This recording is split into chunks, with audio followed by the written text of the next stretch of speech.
Hello, welcome to Emotional Badass, where Moxie meets Mindful. I'm Nikki Eisenhower, your host, life coach, and psychotherapist. And on today's episode, I'm discussing letting go and resisting temptation for recovering people pleasers.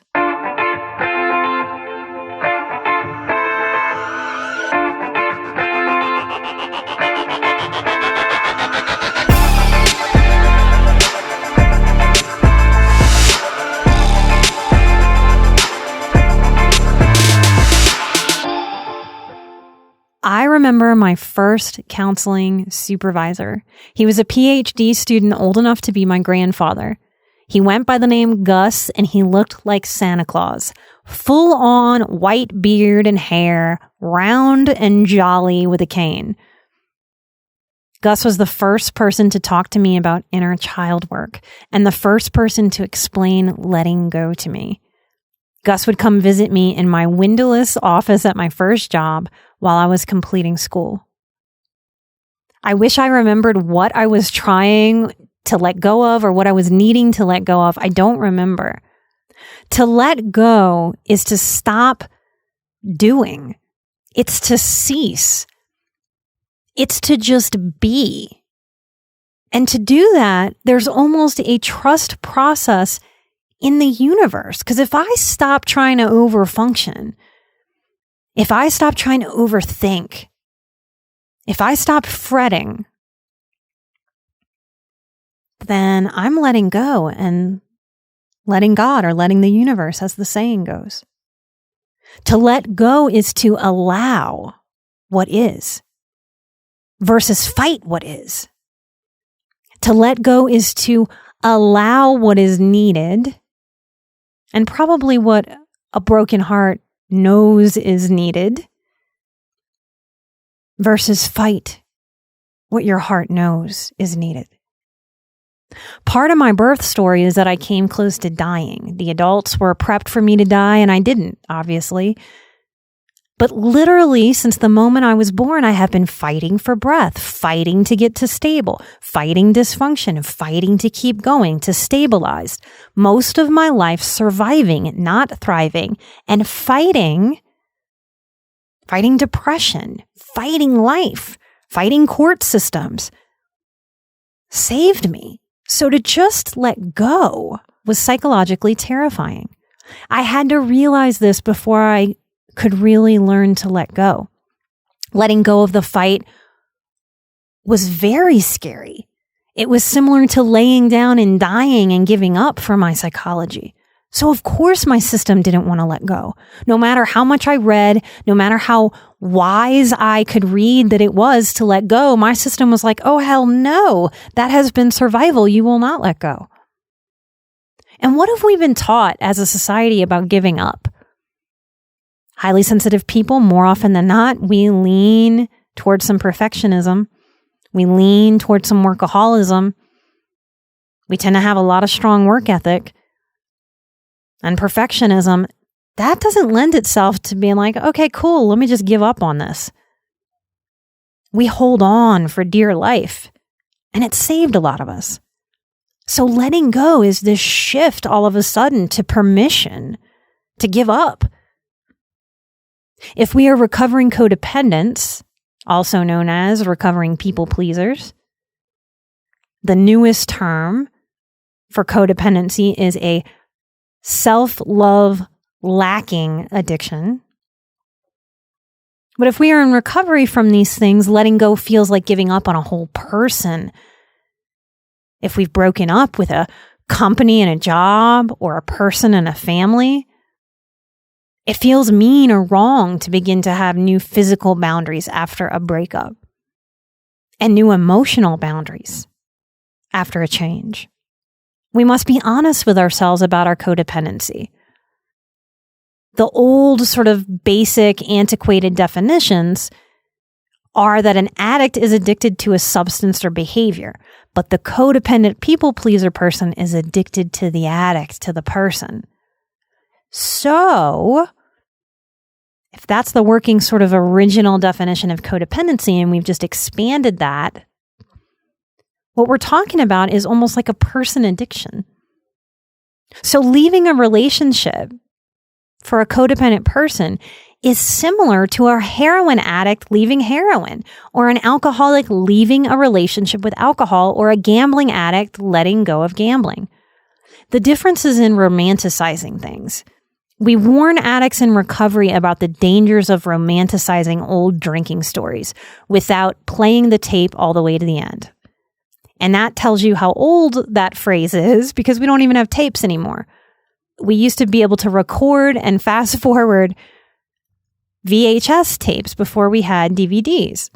Those of you who are old enough will remember that. Those of you who are younger will have no idea what I'm talking about. But the idea is that we don't want to just romanticize things as human beings. We want to play the tape all the way through. We want to play the entire video, because if a heroin addict goes and grabs some heroin, he can romanticize that. Oh, it'll feel so good, won't it? But if he plays the old tape a little bit further through, he can see himself in a gutter, overdosed. And that can help him not use again. People pleasers tend to super romanticize the potential for reciprocity in relationship, despite all evidence to the contrary, and winds up being a real problem in terms of self-manipulation. The more we don't let go of a relationship, the more we don't have to deal with ourselves. And that is the root, isn't it, of people pleasing? Being so wrapped up in someone else to the detriment of self. And why we call people pleasing codependency. And that newer term, self-love deficiency or self-love lack. So, letting go is also about self-care. Real self-care, not just surface level bubble bath kind of self-care, y'all.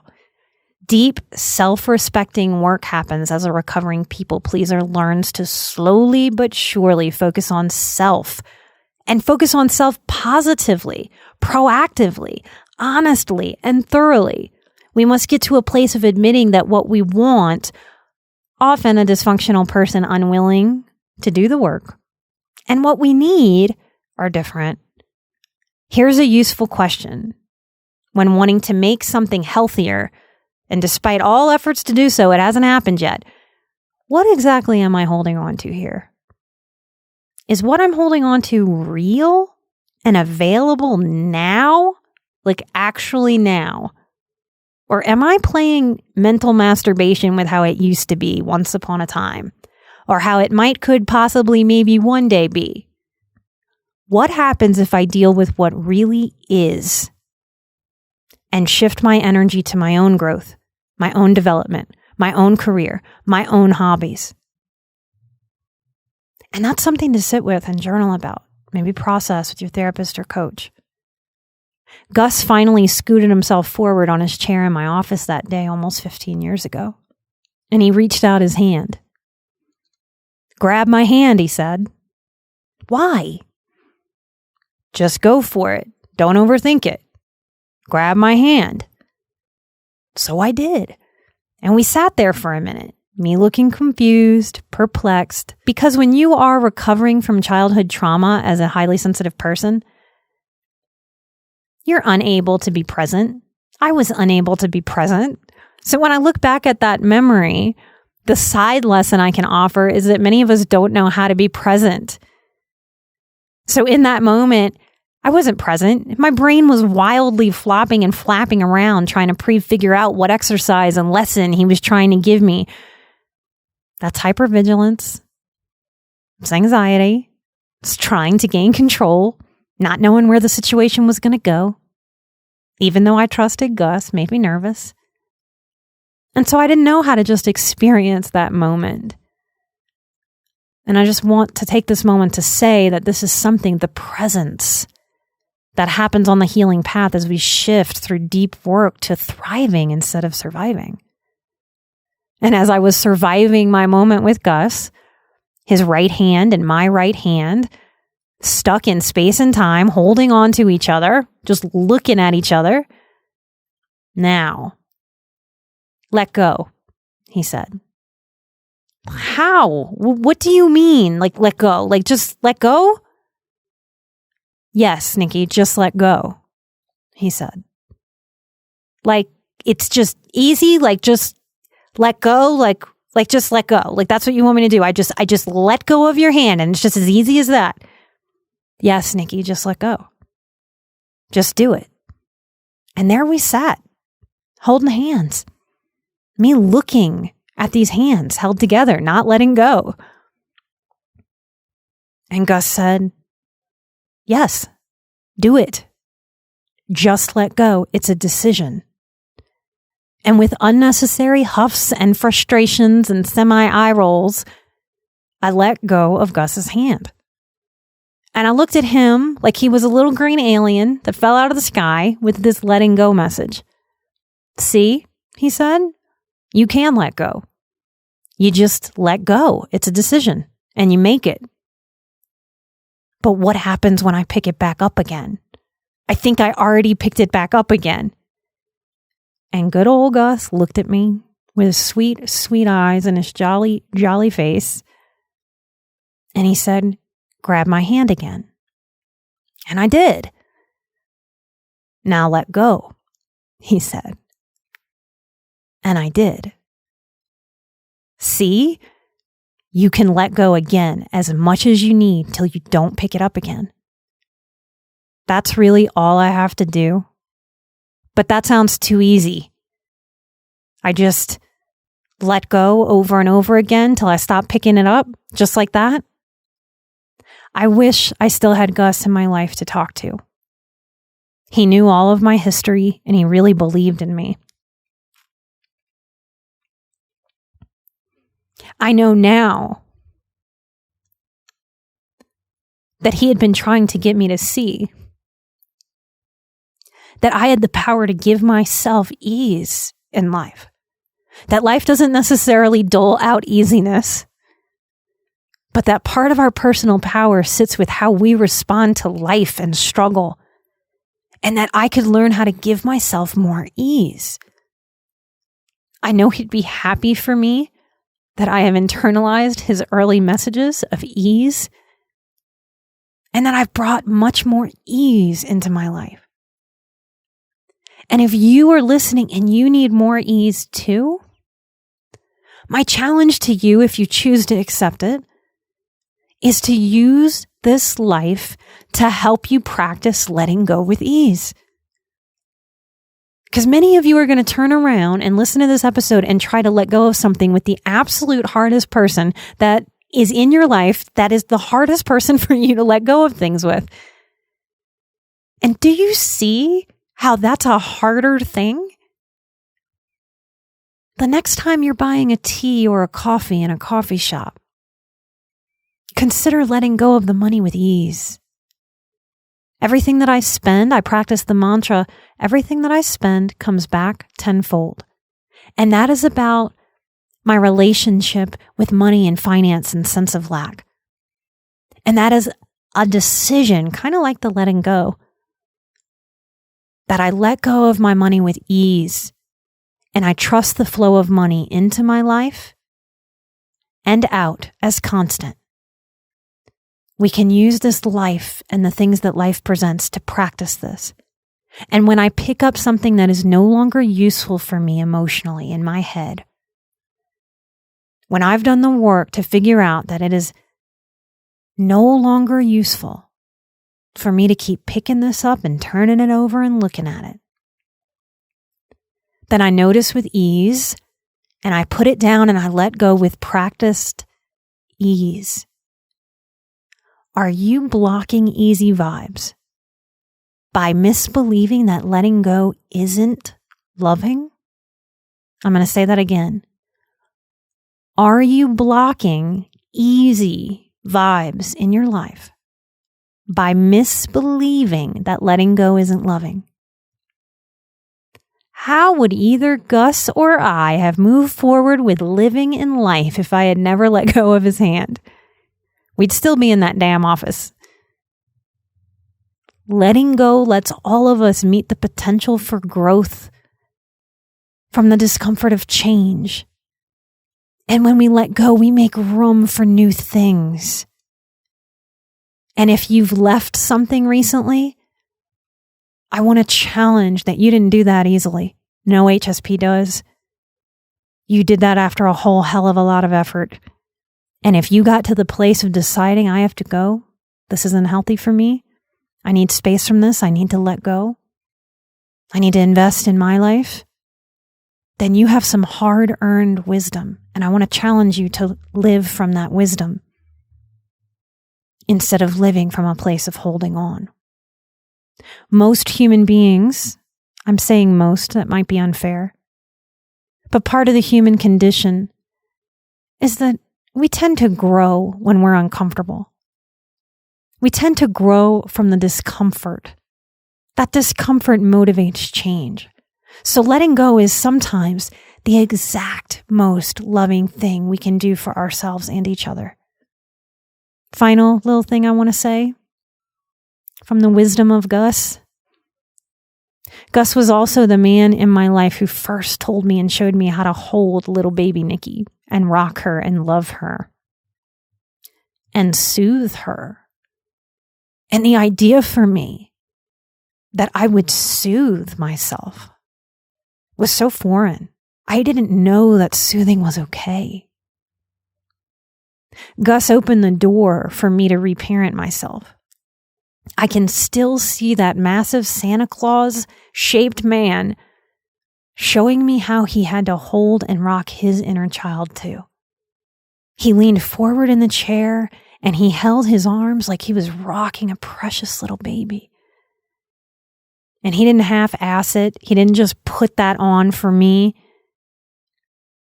The highly sensitive empath in me that I didn't know I was in that moment could feel how honest he was. When he showed me holding his inner child, he was holding his inner child and he meant it. And that gave me a permission to do the same for myself. I want to use this moment to thank all the spiritual fathers and brothers and the divine masculine energies that have somehow found me throughout my life and have held me appropriately, who have helped grow me and heal me and show me something very, very different than the toxic masculinity that I was born into. I am so grateful to have the blessing of knowing divine masculine energy in my life.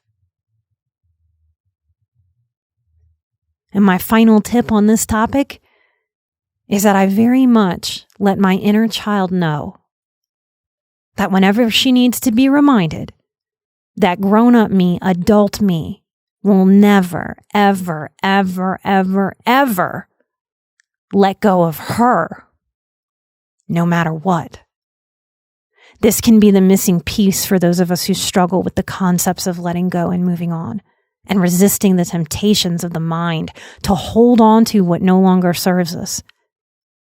I can let go of what doesn't serve me today with ease, moment to moment, and over the course of a lifetime. And I never, ever let go of me.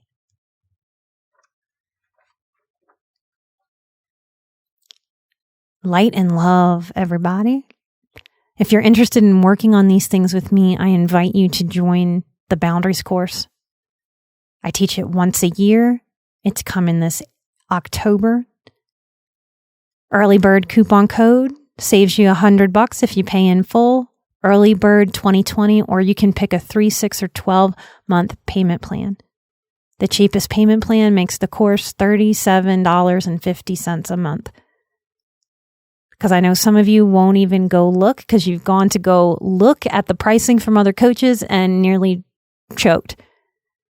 It's very important to me that I find ways to make this work available to people at reasonable prices so that they can engage the healing work that they need to live a freer, lighter, joyful, boundaried life of ease and letting go when it serves us. If you're on Patreon, don't use that code. Find the code at Patreon that saves you an extra $50 than the early bird code. I want to thank some of these amazing Patreon supporters of the show. Y'all help keep the show commercial free. Thank you so much. That is how we keep this show running. I want to thank Grace K, Melinda V, Jordan E, Julie U, Daisy, Lisa A, and Fina. We have a big goal to hit 250 patrons. If you are not feeling hurt financially by this crazy 2020 year that we're having with coronavirus, and you have disposable income and you have an interest in supporting our show and keeping this information commercial free, you can find us at patreon.com/emotionalbadass. You will get immediate access to all of our live streams.